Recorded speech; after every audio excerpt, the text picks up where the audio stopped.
हाँ, तो the deep dive के इस नए गहरे विश्लेषण में स्वागत है। आज का विषय बहुत ही तगड़ा और टाइमली है। हम बात करने वाले हैं 2026 में ग्लोबल वेंचर कैपिटल और स्टार्टअप फंडिंग के बदलते हुए रूप पर, जो सच कहूँ तो थोड़ा डरा देने वाला भी है। बिल्कुल, और ये एक ऐसा टॉपिक है जो आज हर फाउंडर और इन्वेस्टर के दिमाग में चल रहा है। वही तो, और इस विश्लेषण के लिए हमारे पास एक बहुत ही जबरदस्त स्टैक है सोर्सेस का, मतलब डेटा की कोई कमी नहीं है आज। हाँ, हमने काफी अलग अलग जगहों से डेटा पुल किया है। राइट, जैसे कि पिच बुक का ड्राई पाउडर डैशबोर्ड है हमारे पास, SVB यानी सिलिकॉन वैली बैंक की state of the markets report है, OECD की SME फाइनेंसिंग रिपोर्ट भी है, और इंडिया पर फोकस करने के लिए वे टू वर्ल्ड और कई कैपिटल की इन डेप्थ रिपोर्ट्स हैं। इसके अलावा फिल्स और नोवा का एक बहुत ही बढ़िया एकेडमिक पेपर है वेंचर कैपिटल साइकिल्स पर, वैल्यूएशन रिसर्च की डाउन राउंड्स पर रिपोर्ट, और हैरड CPA का मिड टेक स्टार्टअप्स पर शार्प एनालिसिस भी शामिल किया है हमने। हाँ, और सॉफ्ट बैंक के मासायोशी सोन के वेल्थ कोड्स और उनकी जो अग्रेसिव AI स्ट्रैटेजी है उस पर तो हम लंबी चर्चा करने वाले हैं। ओ बिल्कुल, मासायोशी सोन के बिना तो आजकल वेंचर कैपिटल की बात पूरी नहीं होती। सही बात है। तो इस गहरे विश्लेषण का मकसद बहुत क्लियर है हमारे लिए। एक तरफ हम देख रहे हैं कि दुनिया भर के इन्वेस्टर्स के पास खरबों डॉलर आइडल पड़े हैं। खरबों डॉलर लिटरली? हाँ, और दूसरी तरफ एक आम सॉलिड रेवेन्यू वाली स्टार्टअप को भी सीरीज A या सीरीज B रेज करने में पसीने छूट रहे हैं। तो आखिर स्टार्टअप फंडिंग इतनी मुश्किल क्यों हो गई है, और आने वाले कल में पैसा किन चीजों के पीछे भाग रहा है? देखिए, मैं इसका थोड़ा सा ब्रॉड कॉन्टेक्स्ट दे देता हूँ शुरुआत में। ये जो माहौल हम देख रहे हैं ना आज का स्टार्टअप एनवायरनमेंट, ये सिर्फ एक टेम्पररी उतार चढ़ाव नहीं है। ये कोई आम फंडिंग विंटर नहीं है जिसे हम ठंड बोलकर टाल दें। ये एक पूरा का पूरा नया सिस्टम है, एक नया रिजीम सेट हो रहा है हमारी आंखों के सामने। चलिए इसको थोड़ा खोलते हैं। पिच बुक Q2 2025 के डेटा पर नजर डालते हैं। सबसे पहले मैं ये नंबर्स देख रही थी और ये सच में दिमाग हिला देने वाले हैं। नंबर्स काफी मैसिव हैं इस बार। मैसिव वर्ड भी छोटा लग रहा है मुझे। दुनिया भर के प्राइवेट मार्केट फंड्स के पास इस वक्त $4.63 ट्रिलियन यानी 4.63 ट्रिलियन का ड्राई पाउडर पड़ा है। यानी वो पैसा जो इन्वेस्ट करने के लिए रखा है पर खर्च नहीं हुआ है। एग्जैक्टली, खर्च ही नहीं हुआ। ये पिछले साल 2024 के मुकाबले 4.6% ज्यादा है, और इस ग्रोथ का 97% हिस्सा प्राइवेट इक्विटी से आया है। और मुझे एक बात बताइए, $4.63 ट्रिलियन ये किसी मेजर कंट्री की GDP जैसा नंबर है जो सिर्फ बैंक अकाउंट्स में बैठकर यील्ड खा रहा है। अगर मार्केट में इतनी लिक्विडिटी मौजूद है तो वेंचर मार्केट्स में इतना सन्नाटा क्यों है? यहाँ जो सबसे रोचक बात है वो ये है कि फंड मैनेजर्स यानी जो GPs होते हैं वो एकदम पैरालिसिस मोड में है इस वक्त। Paralysis mode? हाँ, डेटा साफ दिखाता है कि लगभग 50% ड्राई पाउडर उन फंड्स में पड़ा है जो 2 से 5 साल पुराने हैं। यानी उन्होंने पैसा तो उठा लिया था पर डिप्लॉय नहीं कर पाए। अरे वाह! वेंचर कैपिटल फंड्स ने 2024 में $292 बिलियन ड्रॉ डाउन किए थे, और 2025 के पहले हाफ में सिर्फ 167 बिलियन। अगर हम 2021 के पीक से इसका ग्राफ बनाएं तो ये एक सीधा वर्टिकल ड्रॉप है, एकदम सीधे नीचे गिर रहा है। बिल्कुल।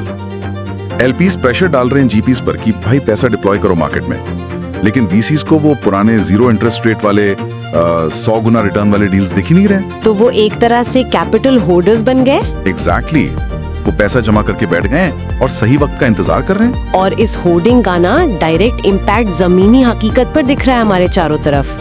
SVB का डेटा मैं देख रही थी, US VC बैक्ड कंपनीज को 2025 में $340 बिलियन मिले, जो कि ऑन पेपर हिस्ट्री का सेकंड स्ट्रॉन्गेस्ट ईयर लगता है। एब्जॉर्ब कर लिया। वही सबसे बड़ी प्रॉब्लम है। एक तरफ कुछ गिनती की AI कंपनीज मल्टी बिलियंस उठा रही हैं, और बाकी 99% स्टार्टअप्स के लिए टर्म शीट मिलना एक मिराज जैसा हो गया है।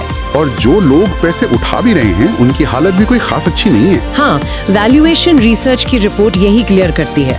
Q2 2023 से लेकर अब तक डाउन राउंड्स लगभग 15% पर स्टेबल है। ये एक 5 ईयर हाई है।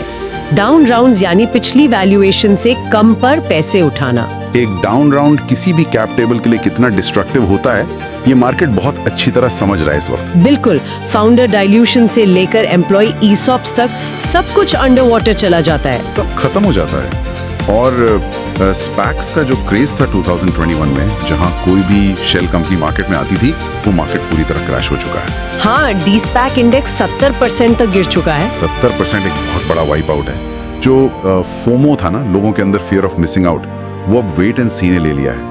कोई भी फर्स्ट मूवर बन के ओवर वैल्यूड एसेट नहीं उठाना चाहता आज की डेट में। और ध्यान देने वाली बात यह है कि ये सिर्फ टेक स्टार्टअप्स तक लिमिटेड नहीं है।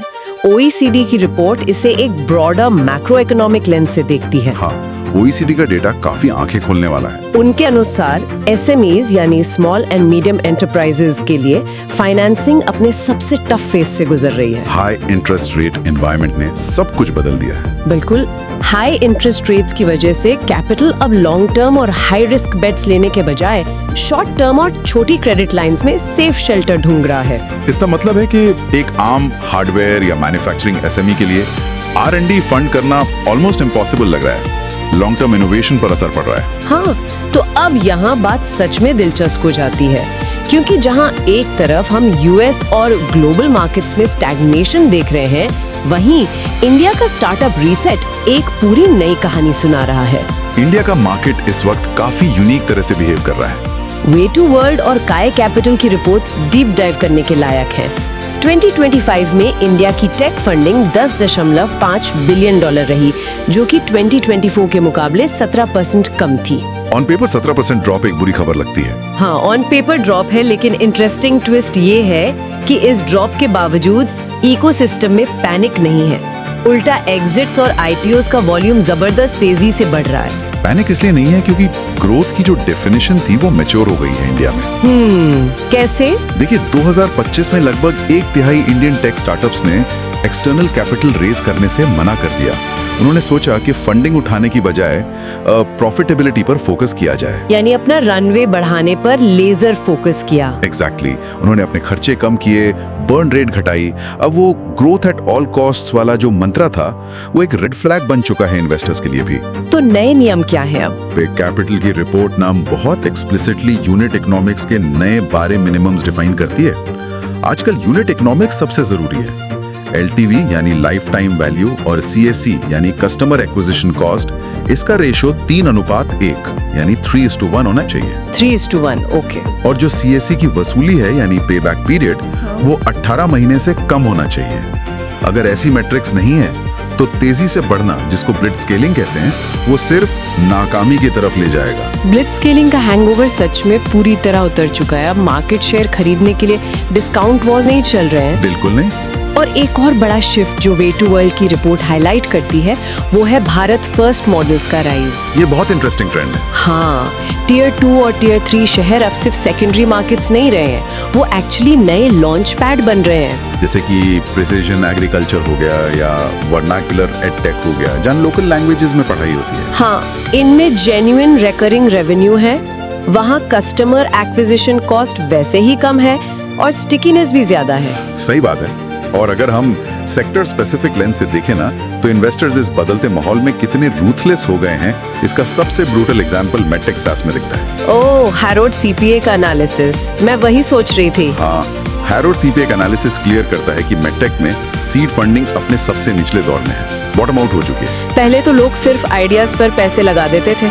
पहले क्या होता था, एक स्लिक सा UI बनाया, बैकएंड पे बेसिक सा एल्गोरिथम लगाया, पिच डेक में मोटा मोटा AI लिख दिया और $5 मिलियन का सीड राउंड क्लोज हो गया। हाँ, और अब इन्वेस्टर्स ऐसी पिच सुनते ही नहीं है।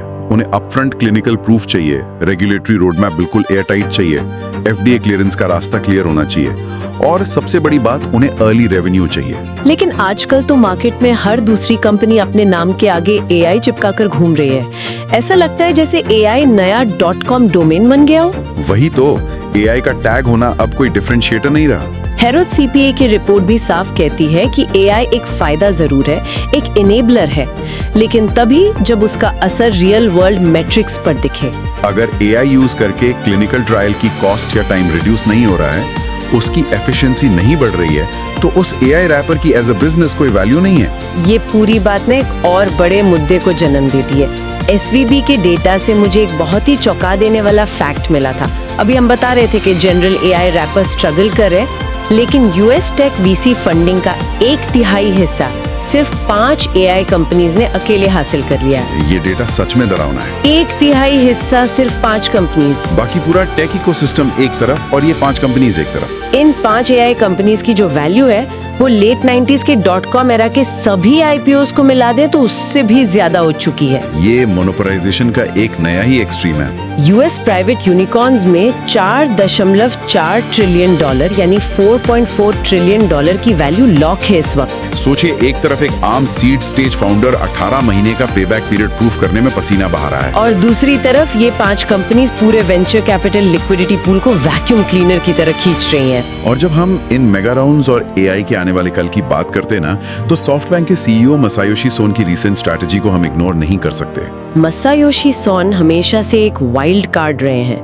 उनका एक कोट मैं पढ़ रही थी, उन्होंने कहा कि जिंदगी छोटी है, सबसे बड़ा रिस्क वो है जब आप कोई रिस्क ही नहीं लेते। ये कोट उनकी नई फिलॉसफी को परफेक्टली कैप्चर करता है। तो सॉफ्टबैंक अब किस दिशा में जा रहा है? क्योंकि पहले तो उन्होंने वीवर्क और उबर जैसी कंपनीज में अंधाधुंध पैसा लगाया था। अब उनकी स्ट्रैटेजी बिल्कुल बदल चुकी है। सॉफ्टबैंक अब टोटल ऑफेंस मोड में है। सोन का मानना है कि एआई आने वाले 10 सालों में इंसानों से 10,000 गुना ज्यादा समझदार हो जाएगा। 10,000 गुना? हाँ, और इसी को सपोर्ट करने के लिए उन्होंने प्रोजेक्ट इजानागी शुरू किया है। ये $100 बिलियन का नया वेंचर है। $100 बिलियन का सिर्फ एक वेंचर? बिल्कुल। और यहाँ उनका मासा वेल्थ रूल अप्लाई होता है। रूल सिंपल है, सोच बड़ी रखो, शुरुआत छोटी करो और तेजी से आगे बढ़ो। लेकिन क्या वो फिर से नए सॉफ्टवेयर और सैस स्टार्टअप्स में इन्वेस्ट कर रहे हैं इस पैसे से? नहीं, यही तो कैच है। वो सॉफ्टवेयर और ई कॉमर्स जिसे वो ट्रेडिशनल एसेट्स मानते हैं, वहां से पैसे निकाल रहे हैं। उनका पूरा फोकस अब फिजिकल एआई पर है। फिजिकल एआई से आपका मतलब है इंफ्रास्ट्रक्चर? एग्जैक्टली। इंटेलिजेंस हवा में नहीं चलती, उसके लिए एडवांस्ड माइक्रोचिप्स चाहिए, मैसिव डेटा सेंटर्स चाहिए, न्यूक्लियर पावर सप्लाईज चाहिए, और उन डेटा सेंटर्स को लगाने के लिए जमीन चाहिए। तो ये सब फिजिकल बॉटलनेक्स हैं जहां अब पैसा जा रहा है। हाँ, सोन का टारगेट सिर्फ एआई मॉडल्स बनाना नहीं है, उनका टारगेट एआई के इस पूरे इंफ्रास्ट्रक्चर पर, एआई के नर्वस सिस्टम पर कब्जा करना है। इंटेलिजेंस के सप्लाई चेन को कंट्रोल करना चाहते हैं वो। मतलब वो कल की दुनिया का टोल बूथ बना रहे हैं। जो कोई भी एआई की पावर ग्रिड कंट्रोल करेगा, आने वाले वक्त में सबसे पावरफुल वही होगा। बिल्कुल सही समझे। तो इस सब का आखिर मतलब क्या है? एक तरफ हम ये $100 बिलियन का इजानेगी प्रोजेक्ट देख रहे हैं और दूसरी तरफ वो $4.63 ट्रिलियन का ड्राई पाउडर। क्या ये मार्केट का फंडिंग विंटर और अचानक से ये एआई बूम सिर्फ एक रैंडम इत्तेफाक है, या इसके पीछे कोई डीप साइंस है? अगर हम इसको बड़े पैमाने पर देखें तो फिस और नुवक का जो वेंचर कैपिटल साइकिल्स पेपर है ना, वो इस पूरे कियोस को एक मैथमेटिकल ऑर्डर दे देता है। ओ हाँ, वो एकेडमिक पेपर, उसमें क्या कहा गया है? मैं जब पढ़ रही थी तो उसमें बहुत सारे टेक्निकल टर्म्स थे, जैसे अरीमा मॉडलिंग और स्पेक्ट्रल एनालिसिस। वर्ड्स थोड़े कॉम्प्लेक्स जरूर हैं, लेकिन कॉन्सेप्ट बहुत साफ है। उन्होंने वीसी फंडिंग डेटा पर स्पेक्ट्रल एनालिसिस और ARMI मॉडलिंग अप्लाई की ताकि मार्केट की हिडन फ्रीक्वेंसी ढूंढी जा सके। उनका पेपर यह साबित करता है कि वीसी मार्केट कभी भी लीनियर नहीं होता, ये एक स्ट्रेट लाइन में नहीं चलता। तो कैसे चलता है? इसमें साइकिल्स होते हैं, उतार चढ़ाव होते हैं, बिल्कुल सांस लेने और छोड़ने जैसे। ओह, अच्छा। उनके मॉडल ने 2 मुख्य साइकिल्स आइडेंटिफाई किए हैं।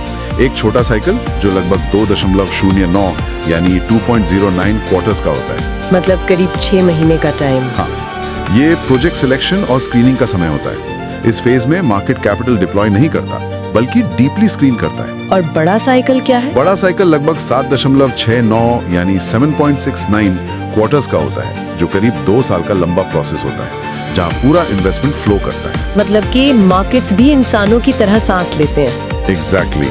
पिछले कुछ सालों से मार्केट एक तरह से अपनी सांस अंदर खींच रहा था, पैसा जमा कर रहा था, फंड्स लॉक हो रहे थे और स्क्रीनिंग टाइट की जा रही थी। जिसे हम सब फंडिंग विंटर समझ रहे थे, वो एक्चुअली एक्यूमुलेशन फेज था। सही पकड़ा। और अब मार्केट एआई और डीप टेक जैसी चीजों पर सांस बाहर छोड़ने के लिए यानी इन्वेस्ट करने के लिए पूरी तरह तैयार है। वही $1 ट्रिलियन अब उन स्क्रीनिंग फेजेस से निकलकर आगे बढ़ेंगे। ये ब्रीदिंग साइकिल वाली एनालॉजी हर डेटा पॉइंट को परफेक्ट कॉन्टेक्स्ट दे रही है। अब समझ आ रहा है कि क्यों वो 2 से 5 साल पुराने फंड्स उन इन्वेस्टर्स ने रोक कर रखे थे। वो एक्चुअली उस छोटे क्वार्टर वाले लूप में टेस्टिंग और फिल्टरिंग कर रहे थे। जी बिल्कुल। तो अगर हम इन सबको एक साथ जोड़कर समझें हमारे सुनने वालों के लिए, चाहे वो आम लोग हों या अपना नया बिजनेस बना रहे हों, इसका आखिरी निष्कर्ष क्या निकलता है? निष्कर्ष बिल्कुल साफ है, ग्रोथ एट ऑल कॉस्ट्स का जमाना परमानेंटली खत्म हो गया है। वो वक्त चला गया। हाँ, अब सिर्फ रियल वैल्यू, यूनिट इकोनॉमिक्स यानी प्रॉफिटेबिलिटी और एआई जैसी डीप टेक इंफ्रास्ट्रक्चर में ही असली वेल्थ बनेगी। अगर किसी को भी इस नए दौर में सर्वाइव करना है या स्केल करना है तो उन्हें सिस्टम्स थिंकिंग अपनानी होगी। बिल्कुल, सिर्फ एक अच्छा आइडिया आप काफी नहीं है, एग्जीक्यूशन और नंबर्स क्लियर होने चाहिए। और इन सब चीजों के बीच में एक आखिरी बात है जो डेटा पॉइंट्स से निकल कर आती है और मुझे अंदर तक सोचने पर मजबूर कर देती है। वो क्या? आप भी इस बारे में जरा ध्यान से सोचिए। आज सिर्फ 5 एआई कंपनीज दुनिया भर का 1/3 वेंचर कैपिटल खींचना शुरू कर चुकी हैं और मसायोशी सोन कॉन्फिडेंटली कह रहे हैं कि एआई आने वाले वक्त में इंसानों से 10,000 गुना ज्यादा समझदार हो जाएगा। हाँ, उन्होंने कहा है। तो वो दिन आखिर कितना दूर है जब यही एआई सिस्टम्स खुद ये तय करेंगे कि इन $4.63 ट्रिलियन के ड्राई पाउडर का इन्वेस्टमेंट आखिर कहाँ होना चाहिए?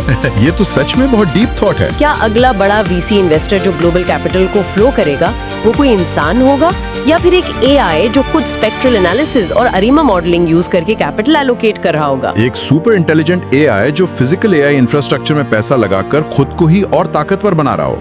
ये एक ऐसा फीडबैक लूप है जो पूरे फाइनेंशियल फ्रेमवर्क की बुनियाद हमेशा के लिए बदल देगा। सही में ये सोचने वाली बात है और इसी सोच के साथ हम इस गहरे विश्लेषण को यहीं विराम देते हैं। आज के लिए बस इतना ही। धन्यवाद।